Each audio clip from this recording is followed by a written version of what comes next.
अस्सलामु अलैकुम वरहमतुल्लाहि वबरकातुह।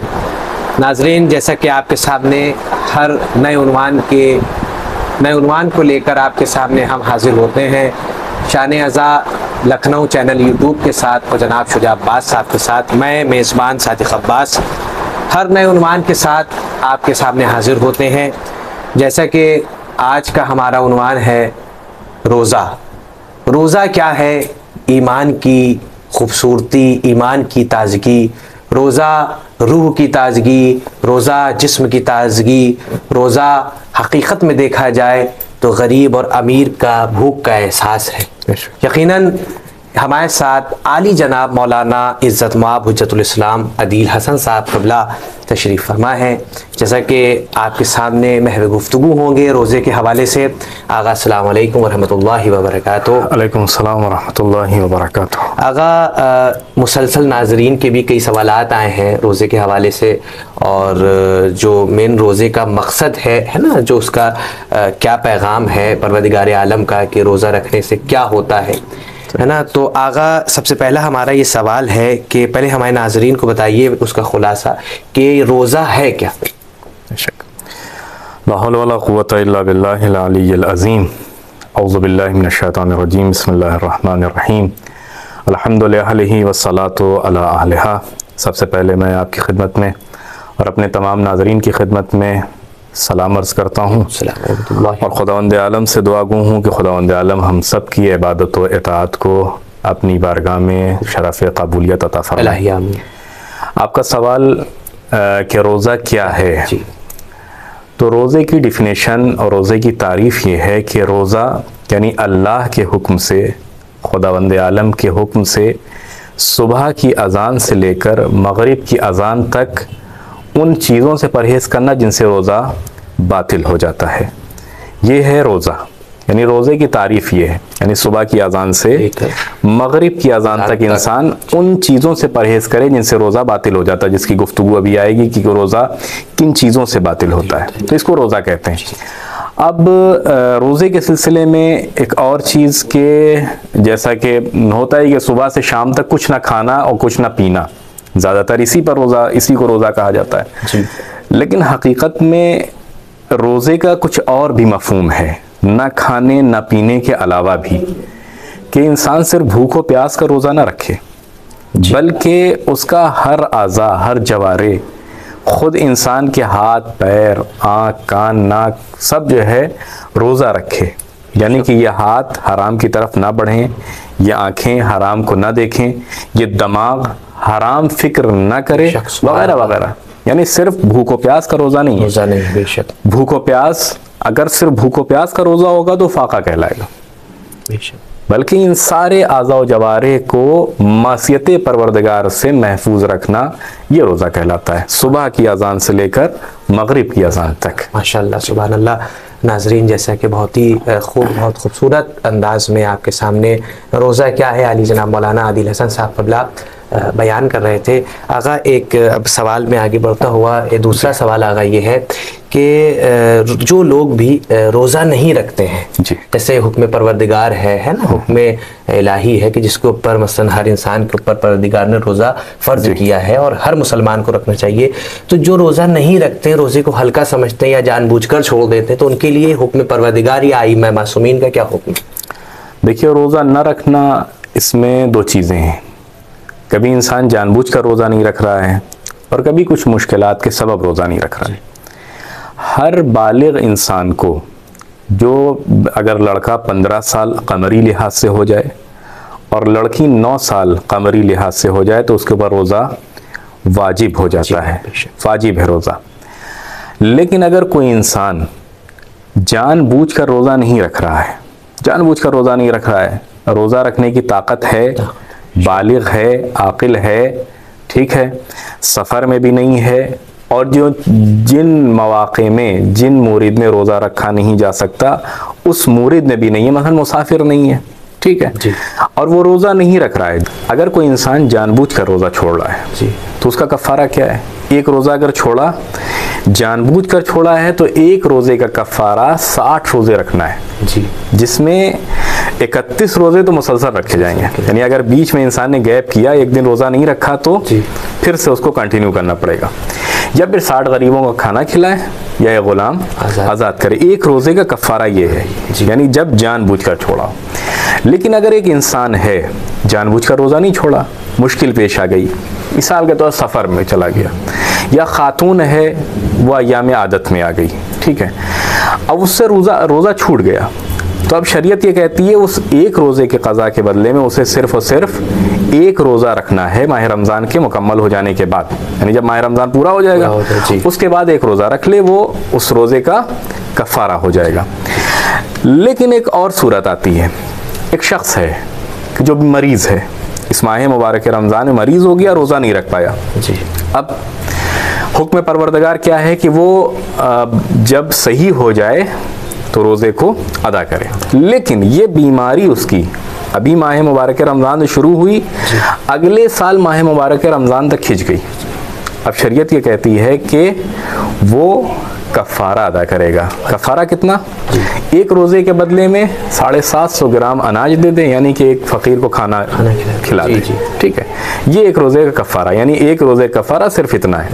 यानी क्यों? इसलिए कि इसने जानबूझ कर नहीं छोड़ा है, इसकी मरीज़ी के आलम में छोड़ा है, यानी ये मरीज़ हो गया था, बीमार हो गया था तो छूट गया।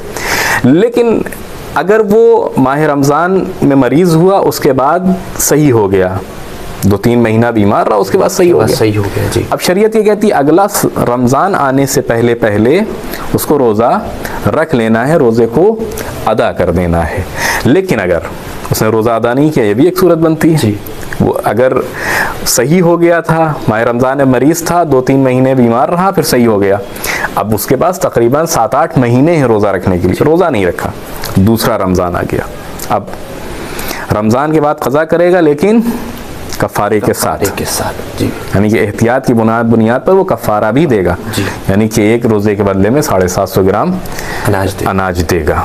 तो ये है मसलन अगर इंसान जानबूझकर छोड़े तो वो कफ़ारे हैं जो मैंने बयान किए, और अगर किसी मुश्किल के सबब छूट जाए तो ये कफ़ारा है जिसको मैंने अभी आपकी खिदमत में बयान किया। आका, जैसे कि इसके अंदर आपने सवाल बयान किया कि किसी मुश्किल के सबब छूट जाए, लेकिन मेरे कहने का मकसद ये है कि जो और लोग रोज़े रखते हैं, है ना, जो नहीं रख पाए, भाई एक वो है कि जिनके साथ बीमार है, मुश्किलात है ना, और एक वो है कि जो जानबूझ के छोड़ते, उनके लिए आपने कफ़ारा बयान किया।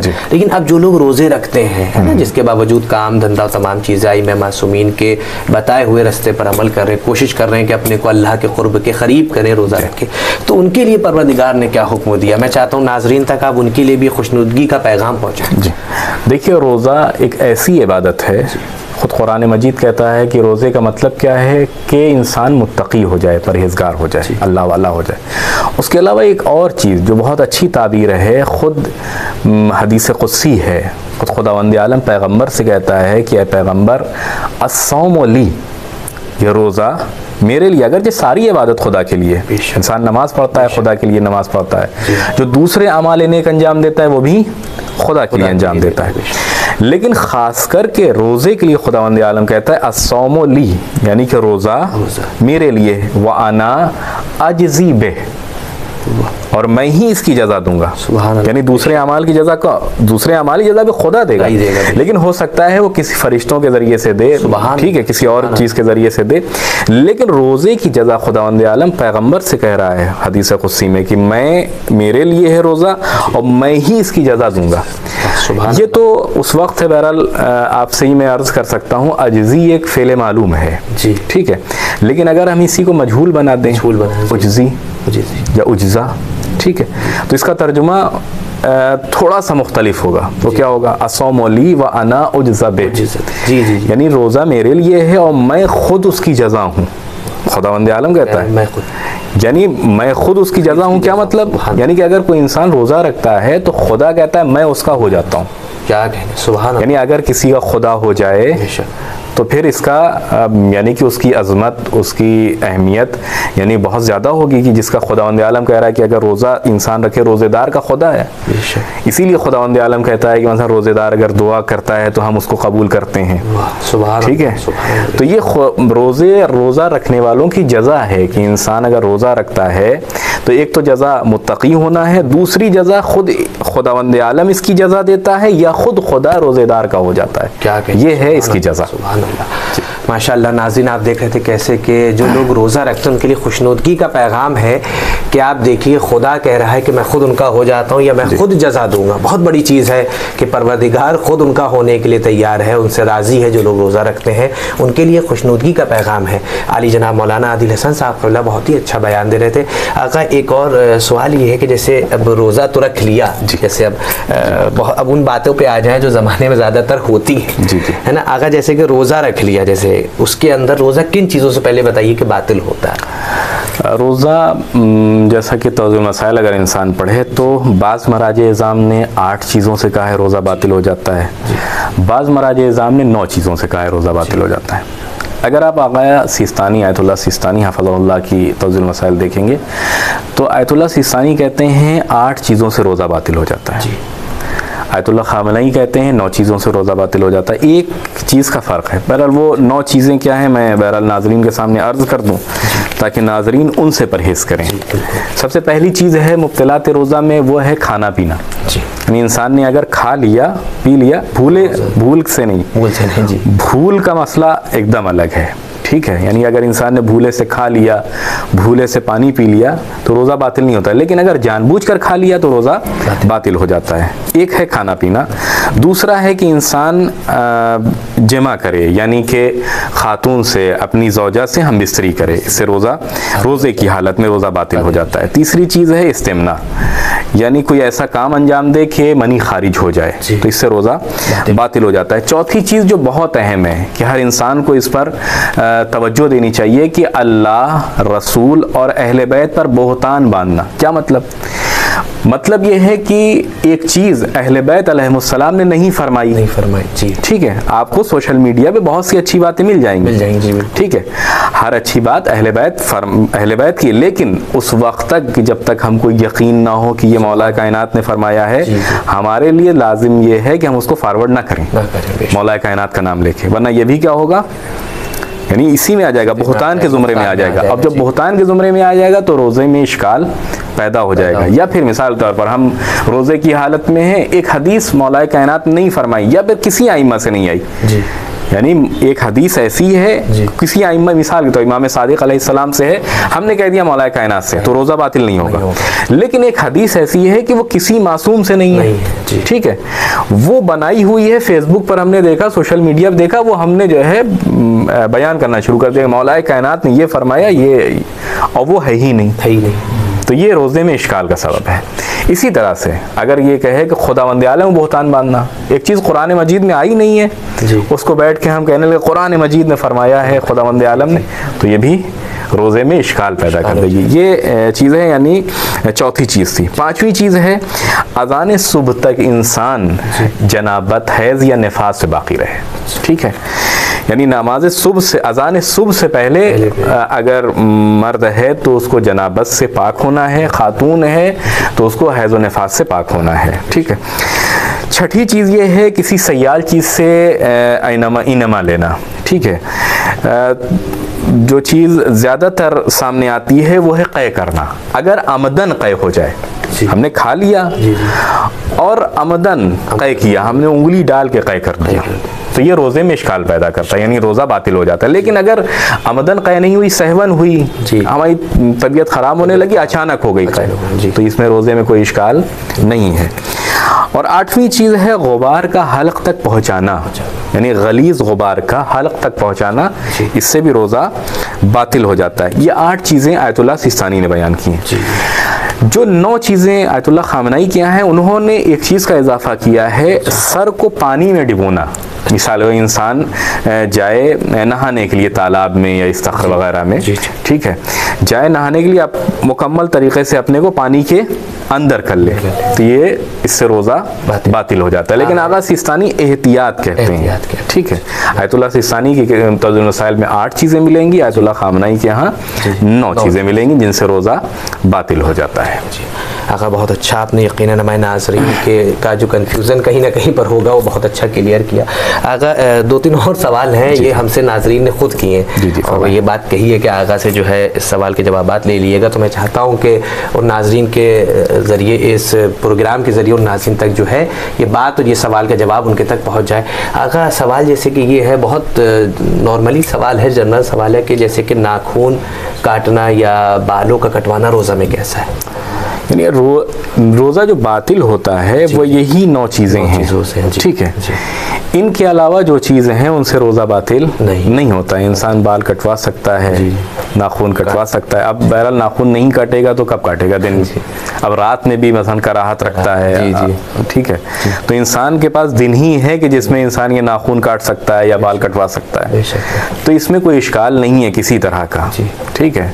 तो ये सवालात होते हैं, लेकिन ये 9 चीज़ें जिसको मैंने अभी बयान किया इससे पहले वाले सवाल में, उन्हीं से रोज़ा बातिल होता है, उनके अलावा से रोज़ा बातिल नहीं होता है। जी आगा माशाल्लाह बहुत अच्छा। आगा एक और सवाल है इसको पर कि जैसे कि जो लोग शुगर पेशेंट हैं, है ना, जो मतलब शुगर तो खैर बीमारी बड़ी है, अगले साल से इस साल तक जैसे कि आपने फरमाया कि साल का दरमियानी हिस्सा अगर बीत जाए तो अगले साल तक, अब शुगर तो समझ लीजिए बहुत पुरानी भाई बीमारी है कि है तो है, वो ख़त्म नहीं होती है शुगर में, खैर डॉक्टर इजाज़त भी ना दें। तो ये बताइए शुगर है या और भी दीगर बीमारी जिसके अंदर खाना पीना मना है, उनके लिए रोज़े का क्या आपका हुक्म है खुदा का कि वो लोग क्या करें? देखिए इस सिलसिले में 2 चीज़ें सामने आएंगी हमारे। एक बार ये है कि डॉक्टर ने मना कर दिया है, ठीक, डॉक्टर ने मना किया और हमारा तजुर्बा भी ये कहता है कि अगर हम रोज़ा रखेंगे तो हमारी बीमारी, हमारा मरज़ बढ़ जाएगा। डॉक्टर ने मना किया है और हमारा तजुर्बा भी ये कहता है कि हमारा मरज़ बढ़ जाएगा। तो ऐसी सूरत में बहरहाल शरीयत, हमारी शरीयत बहुत मोतदिल और अक़ली शरीयत है, ठीक है। ये जब इंसान की जान पे अगर कोई चीज़ बन जाए तो वहाँ पर भी ये नहीं कहती है कि इस पर तुम्हें करना ही करना है, ठीक है। मिसाल एक इंसान को पास रोज़े से इंसान है, एक दूसरे इंसान ने कनपट्टी पे बंदूक रख दी, कहा तुम खाओ नहीं तो फिर हम तुम्हें मार देंगे। शरीयत क्या कहती है? जानबूझ के वो खा रहा है जी, ठीक है, लेकिन शरीयत कहती है तुम खा लो, अपनी जान बचाओ, बाद में उसकी क़ज़ा कर लो, ठीक। इसी तरह से ये जो आपने फरमाया कि मसलन शुगर मरीज़ है, डॉक्टर ने मना किया है और हमारा तजुर्बा भी है कि अगर हम रोज़ा रखेंगे तो हमारा मरज़ में इजाफा हो जाएगा, मरज़ बढ़ जाएगा, तो ऐसी सूरत में रोज़ा जायज़ नहीं है। लेकिन अगर डॉक्टर ने मना किया, देखिए सिर्फ एक डॉक्टर पे ना जाए, यानी बहुत से लोग होते हैं माह रमज़ान आया कि वो डॉक्टर का एक बहाना देकर कि हमारे तो डॉक्टर ने मना किया है और हमें ये मरज़ है इसलिए हम रोज़ा नहीं रख सकते। देखिए एक डॉक्टर पे ये चीज़ नहीं साबित होगी। कई डॉक्टर यानी कि मुतखस्सिस डॉक्टर ये कह दें कि अगर तुम रोज़ा रखोगे तुम्हारे मरज़ में इजाफा होगा और ख़ुद इंसान का तजुर्बा भी हो, ठीक है, तब। लेकिन डॉक्टर ने मना किया और हमारा तजुर्बा ये है कि हमने रोज़ा रखा, जैसे इसी साल 1-2 लोगों ने हमसे फ़ोन किया, मैसेज किया, तो हमने कहा आपका तजुर्बा क्या है जी, कहेंगे हम अगर रोज़ा रखते हैं तो कोई मेरे ऊपर फ़र्क नहीं पड़ता है जी, कहेंगे जबकि डॉक्टर ने मना किया है। हमने कहा शरीयत ये कहती है फिर आप रोज़ा रखेंगे, क्यों? इसलिए कि आपका तजुर्बा ना तो उससे मरज़ बढ़ रहा है, न मरज़ में इजाफा हो रहा है, न बीमारी खिंच रही है, तो आपके लिए हुक्म ये है कि आप रोज़ा रखें। आगा जैसे कि बहुत से लोग हैं जो शुगर पेशेंट हैं, जैसे भी बताया आपने कि वो अगर डॉक्टर उनको मना कर रहे हैं या उनका तजुर्बा है तो वो रोज़ा ना रखें, तबीयत बिगड़ जाएगी, मर्ज़ बढ़ जाएगा, तो वो तो एक अलग मसला। लेकिन जो लोग शुगर पेशेंट हैं, रोज़ा मना कर दिया, नहीं भी रख पा रहे हैं, उनकी हिम्मत नहीं है, ख़राब हो जाएगी तबीयत, तो उनके लिए क्या हुक्म है कि वो मतलब कफ़ारा दें? क्या हुक्म है परवरदिगार? जी, उनके लिए कफ़ारा उनके ऊपर वाजिब है कि वो कफ़ारा अदा करें, यानी एक रोज़े के बदले में 750 ग्राम अनाज वो निकाल दें एक दिन में 750 एक रोज़े के बदले में, यानी कि 30 रोज़े के बदले में अगर 1-1 किलो मानते हैं तो 30 किलो 750 ग्राम है, तो फिर वो आप अपना 22,500 ग्राम जितना जो है एक महीने के रोज़े का निकाल दें, या अनाज निकाल दें या इसके बराबर रकम निकाल दें और उसको उसके मुस्तहक़ तक पहुँचा दें। जी आगा, जैसे एक और सवाल है जो मुझसे किया गया था, वो मैं आपसे पूछ रहा हूँ कि भपारा रोज़े में लेना कैसा है?